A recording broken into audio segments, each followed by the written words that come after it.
With the Eagles back at practice, we got a couple pieces of good news surrounding injuries. Plus, Jordan Mailata responds to AJ Brown's comments, and why are the Birds' vibes really high? Although, what does Haason Reddick think about his recent usage on defense, and could we see that change soon? Let's get into it, but first, let's run it.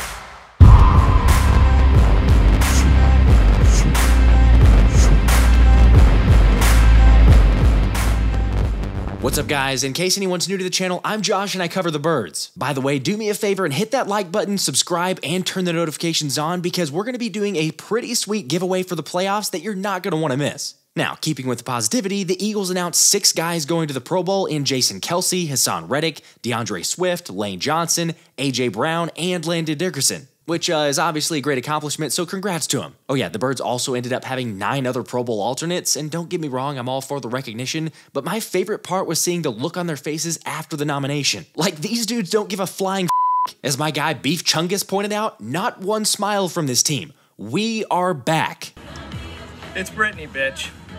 And I am back. Okay, sure, I get it if you're upset about Jalen Hurts being snubbed because how in the world did Matt Stafford get in over him? Seriously, just take a look at the numbers. I mean, Jalen set the all-time Eagles record with 38 touchdowns, but it still wasn't enough. I don't know, I get it if you want to tell me my glasses are too shaded towards Kelly Green, but the all-time snub for me was Jake Elliott, because ain't no better kicker in the league in my book. But whatever, we're moving on, and the vibes are high according to Jordan Mailata, especially after AJ Brown's presser set a different tone. The vibes are high this week, the energy's high, and got a good feeling this week that the boys are here. Gonna, get together and pull one. What's behind those good vibes? Pardon? What's behind the good vibes? I think, again, doubling down on the core values, compete, connect, accountability, fundamentals, football IQ. We definitely done that this week. You guys heard AJ talk. I think that helped a lot. Especially for the young guys that we have on the team. Us old guys, we knew he was going to talk. We knew what kind of leader he is. We just need to give him space. And give him that space that he needed. And you guys, you heard him.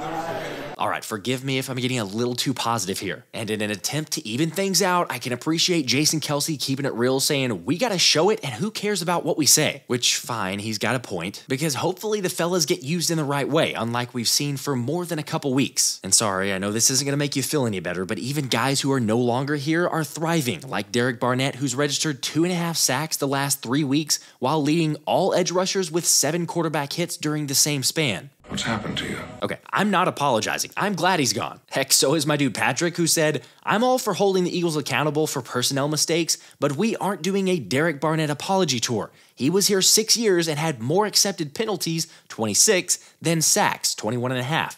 Mild success over 3 weeks doesn't change the fact that he was a failure and deserved to be cut. Thank you, that's where I fall, but go ahead and let me know what you guys think in the comments. Now, I will say, at the same time, the coaching isn't doing the players any favors, which I think we all know that, especially on the defense. In particular, Matt Patricia, who dropped Haason Reddick into coverage on over 23% of his snaps against the Cardinals. And we'll get to that in just a second, but to his credit, Haas is willing to do whatever it takes. Man, right now we just trying to get things done to win a game. I'm just doing what's asked of me at the end of the day, and trying to help the team win and with whatever way we can win. So if that's what it calls for, I mean, I'm willing to do it. I'm gonna go out there, do what's required of me, do what I'm asked to do at the end of the day, and hopefully that plan works, and that's what was needed. That'll be what's needed to get done in order for us to win. Yeah, I mean, I'm hoping, but not gonna lie, I'm also doubting that's the recipe for success. Like, serious question, who actually thinks dropping Reddick into coverage is the answer? Okay, granted, we all know that's not the only issue or concern for this squad, considering that the pass defense has amazingly looked worse while giving up ridiculously easy first downs. But to not have more than 3 total sacks in the last 3 games is just awful. Although number 7 isn't sounding any alarms yet because the change in DC has created, we'll call them growing pains. I think a lot of it, like you said, we changed coordinators. They got a different style, a different way they want things done, and that's pretty much what it is. Patricia's in there now. He has a certain way that he would like for things to be done, and we're doing our best to adapt to that in this time period that we have, and trying to get everybody on the same page moving forward. It's hard, man. It's hard. It's a hard thing to do, but it's it's our job at the end of the day, you know. So there's no complaints about it. But yeah, it's definitely a hard thing, right? You spend so much time with one DC and learn, you know, a new DC at that at the beginning of the year, and trying to learn everything that he wants us to do, his terminology, you know, the way that he calls things, and then, you know, towards the end of the season we switch. But like I said, at the end of the day, it must get done. That's what, you know, that's what the higher ups here felt was needed to get done in order to try to make a change and get some things corrected. So as players, you know, we got to go out there and do our best to perform. Look, say what you will about the players' shortcomings, and there's definitely been a few of those, but Haas has been one of the few acceptable spots on the defense. Whether it's making plays in the run game or putting pressure on the quarterback, I'd say he's been all right. However, like I mentioned earlier, when your defense is already struggling to get to the quarterback, it seems like a no-brainer to keep your best pass rusher pass rushing. Think, McFly! Think! I know, what a novel idea, right? And even though Haas is willing to drop into coverage, it's fair to question if he agrees with the usage. Oh, man. You know, I think that'd be a conversation for another time. I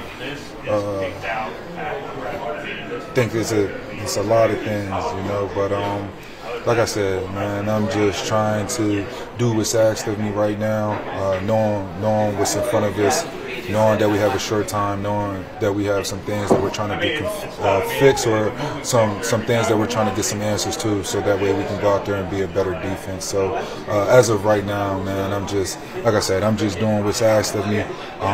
Whatever's called, I'm going out there and I'm just trying to play and make an impact. Dude, this guy, I feel for him, and I'm not surprised that he's being a leader and professional by trusting the coaches and giving his all, even if, who knows, maybe he doesn't fully agree to be back in pass coverage. Of course, Nick Sirianni's argument has been that you're not trying to be predictable with the different fronts you're in so that offenses can take advantage of it. But even if that's the case, Zach Berman says it best.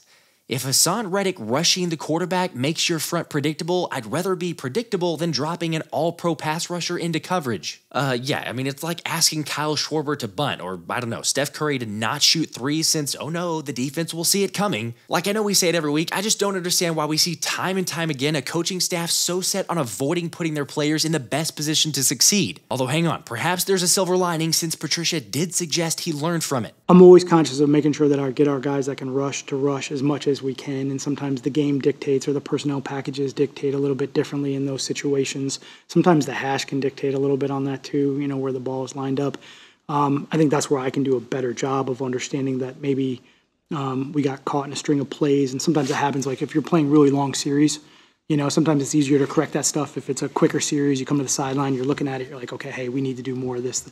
You get caught in a long series, sometimes that becomes a little bit more difficult. So I got to do a better job in that situation of saying, okay, hey, I got stuck in this, or we got stuck in this, let me change it. Let me get, you know, certainly a guy like Haason in the mix where I think he can help us. Honestly, he's probably dropping into position to help his teammates. You know, he's really, really good at it in the situations where they got us in some spread and some empty and kind of put us in some space game, which was good on their part, certainly from a scheme standpoint. We had a lot of too many long drives in the game, and you know that's where I can change up. Well, honestly, he's not going to be the DC next year anyway, but he better change up fast. What do you guys think, though? Do you expect Patricia to be better against the Giants, or I guess the better question is in the playoffs? Playoffs? Don't talk about it. Playoffs? You kidding me?